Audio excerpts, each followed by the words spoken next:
మహాభారతం 12వ అధ్యాయం. ద్రోణాచార్యుని శిక్షణ. ద్రోణుడు భరద్వాజ అనే బ్రాహ్మణ కుమారుడు. ఇతడు వేదాంగాలు నేర్చుకోవాలని ధనుర్వేదంలో ఆసక్తి కలిగి ఆ విద్యను పూర్తిగా నేర్చుకున్నాడు. భరద్వాజ స్నేహితుడైన పాంచాల కుమారుడు ద్రౌపదుడు. ద్రోణుడు ఒకే ఆశ్రమంలో ఒకే గురువు వద్ద విద్యను అభ్యసించిన సహపాఠకులు. వీరిద్దరూ యువకులు అవ్వడం చేత త్వరగా స్నేహితులయ్యారు. ద్రౌపదుడు తన యవ్వన ఆనందంతో ఉన్నప్పుడు తాను రాజు కాగానే ద్రోణుడికి అర్ధరాజ్యం ఇస్తానని అతడితో అనేవాడు. విద్య నేర్చుకుని ద్రోణుడి వివాహం చేసుకున్నాడు. వారి కుమారుడు అశ్వత్థామ. ద్రోణుడు తన భార్య పట్ల కుమారుడి పట్ల ఎంతో ప్రేమ కలిగి ఉండేవాడు. ఇది వారి కన్నడు. ద్రవ్యం ఉంటే నిర్లక్ష్యంగా ఉండే ద్రోణుడు ఇప్పుడు భార్య కుమారుడి కోసం ద్రవ్యం సంపాదించాలని కోరిక కలిగింది. పరశురాముడు తన సంపదనంతా బ్రాహ్మణులకు ఇచ్చివేస్తున్నాడని ద్రోణుడు అతని వద్దకు వెళ్ళాడు. కానీ పరశురాముడు అది వరకే ధనమంతా బ్రాహ్మణులకు ఇచ్చేసి తపోవనానికి వెళ్లేందుకు ఉద్యుక్తుడయ్యాడు. కానీ ద్రోణుడికి ఏదైనా సాయం చేయాలనుకుని తనకు బాగా అలవాటున్న శస్త్రాస్త్ర సంపదలను నేర్చి ద్రోణుడికి ఇస్తానని చెప్పాడు. ద్రోణుడు కష్టపడి తాను ఇదివరకే గొప్ప ధనుర్వేది అయ్యి ఉన్నందున పరశురాముని వద్ద నేర్చుకున్న మహాశస్త్ర విద్యల్లో కూడా మహాపరాక్రమశాలైన గొప్ప విలుకాడయ్యాడు. అప్పటి కాలంలో ద్రోణుడు గొప్ప గొప్ప రాజపుత్రులకు విలువిద్య, అస్త్రశస్త్ర మొదలైన రాజోచిత విద్యలన్నీ నేర్పడానికి తగిన గురువు. ఆ కాలంలో పాంచాల దేశరాజు చనిపోవడంతో ఆయన స్థానంలో ద్రౌపదుడు రాజుడయ్యాడు. వారిద్దరూ సహపాఠకులు. ద్రౌపదుడు కనపరిచిన స్నేహభావాన్ని రాజు అయిన తర్వాత అంతకుముందు అతడు తనతో అన్న మాటలు తలుచుకున్నాడు. ద్రోణుడు ద్రౌపదుని వద్దకు వెళ్ళాడు. కానీ విద్యాభ్యాస కాలపు నాటికి ద్రౌపదునికి రాజు అయినప్పటికీ ద్రౌపదునికి తేడా ఉందని ద్రోణుడికి తోచింది. పూర్వ స్నేహితుడిని ద్రోణుడు తన గురించి పరిచయం చేసుకున్నాడు. ద్రోణుని చూసిన ద్రౌపదుడు సంతోషం వ్యక్తం చేయలేదు. అతడు తన వద్దకు రావడం, తన వద్ద స్వతంత్రం తీసుకుని మాట్లాడడం సహించడాని విషయం తలిచాడు. ద్రౌపదుడు, ఓయి బ్రాహ్మణ, ఎంత సాహసం!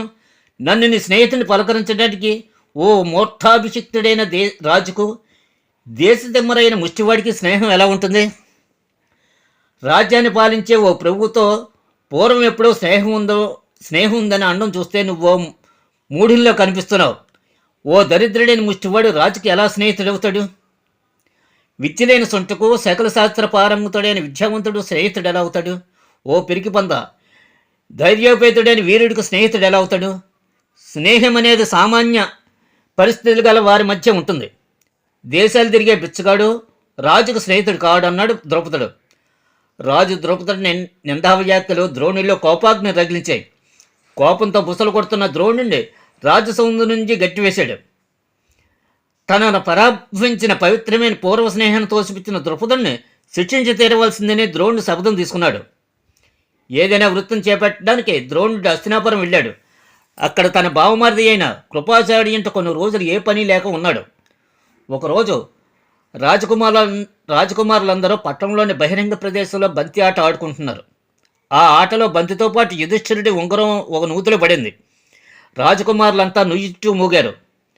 నూతి అడుగు బాగానే ఉన్న నిశ్చలమైన నీటిలో మెరుస్తూ ఉంగరాన్ని చూశారు. కానీ ఎవరూ దాన్ని బయటికి తీయడానికి ఉపాయం ఆలోచించలేదు. ఓ నల్లని బ్రాహ్మణుడు నవ్వుతూ వారి వెనక నిలబడి ఈ సంగతి చూస్తున్నాడని రాజకుమారులు తెలీదు. ఆ బ్రాహ్మణుడు రాజకుమారులతో ఇలా అన్నాడు, ఓ రాజకుమారులారా, మీరంతా ప్రతాపానికి పేరు కన్నా భర్తవంశ జాతకులు చెందినవారు. ధనుర్విద్య నేర్చిన ఎవడైనా ఈ బంతిని ఎందుకు తీయలేకపోతున్నారు? మీకోసం ఈ బంతిని తీయనా అన్నాడు.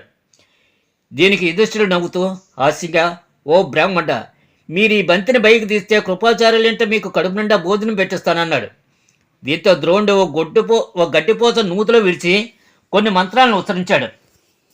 ఆ గడ్డిపోచను నూతిలోకి దింపుతూ తుదకు ఒక బాణం వేసి బంతికి గుచ్చుకున్నట్లు చేశాడు. తర్వాత ఒకటిగా గడ్డిపోచను నూతిలోకి వదిలాడు. చివరికి బాణంలో గొలుసులో తయారైంది. దాంతో ద్రోణుడు బంతిని బయటకు తీశాడు. ఆశ్చర్యపోవడం రాజకుమారుల వంతైంది. యుధిష్ఠిరుడు ఉంగరాన్ని కూడా బయటకు తీయాలని ఆ బ్రాహ్మణుడు కోరాడు. ద్రోణుడు ఒకరి విల్లు పుచ్చుకుని ఆ అమ్ముతోడికి నూతికి అడుగు భాగాన ఉన్న ఉంగరం మధ్యకి సారించాడు. ఆ బాణం చండ్ర ప్రచండ వేగంతో నూతి అడుగు భాగాన్ని తాకి ఉంగరంతో పాటు బయటపడింది. బ్రాహ్మణుడు ఆ ఉంగరాన్ని నవ్వుతూ రాజకుమారులకు ఇచ్చారు. ఆ బ్రాహ్మణుడి ప్రతిభావంతమైన క్రియలను పరిశీలించిన రాజకుమారులందరూ ఆశ్చర్యపోయారు. ఓ బ్రాహ్మణోత్తమ, మేమందరం మీకు వందనాలు చేస్తున్నాం. తమరెవరో, మీకు మేము చేయవలసిన ఉపకారం ఏమైనా ఉందని అడిగారు. అందుకు ద్రోణుడు, ఓ రాకుమారులారా, మీరు అంతా భీష్ముడి వద్దకు వెళ్ళి నేనెవరినో ఆయన అడిగి తెలుసుకోండి అన్నారు. రాకుమారులు భీష్ముడి వద్దకు వెళ్ళి గుర్తులు చెప్పి అతను ఎవరైంది అడిగారు. వారు చెప్పిన వర్ణను బట్టి ఆ బ్రాహ్మణుడు ప్రసిద్ధి చెందిన ధనురాచార్యుడైన ద్రోణుడైన భీష్ముడు గ్రహించాడు. పాండవ కౌరవులకు మిగిలి ఉన్న విద్యాభ్యాసం అంతా చేయించడానికే ద్రోణుడే సరైన వాడని భావించాడు. ద్రోణాచార్యులు వారిని ప్రత్యేక గౌరవంతో ఆహ్వానించి రాజపుత్రులకు ధనుర్వేద గురువుగా నియమించారు.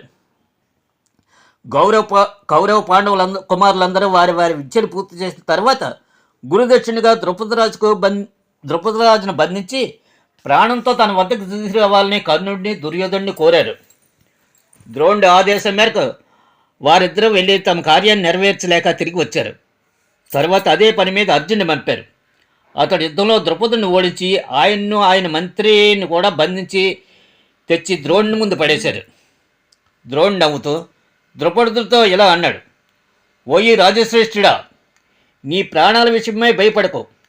మన చిన్నతనంలో ఇద్దరం సహవిద్యార్థులం, స్నేహితులం. ఈ అంశాన్ని ప్రభు అయ్యాక నీవు మర్చి నన్ను అవమానించావు. రాజుకు రాజే స్నేహితుడివని నువ్వు నాతో చెప్పావు. నీ రాజ్యాన్ని జయించి నేను ఇప్పుడు రాజునయ్యాను. నేను రాజునైనా నీ స్నేహాన్ని విడిచిపెట్టను. కనుక నాకు సంక్రమించిన రాజ్యంలో నీకు అర్ధభాగం నీకు తిరిగిస్తున్నాను. సమాన రాజుల మధ్య స్నేహం ఉంటుందని నీవు అన్నావు. ఇప్పుడు మన ఇద్దరం సమాన రాజులం. కనుక మన స్నేహాన్ని నిలుపుకుందాం. నీ మొదటి రాజ్యంలో సగభాగం నాది, సగభాగం నీది అన్నాడు ద్రోణుడు.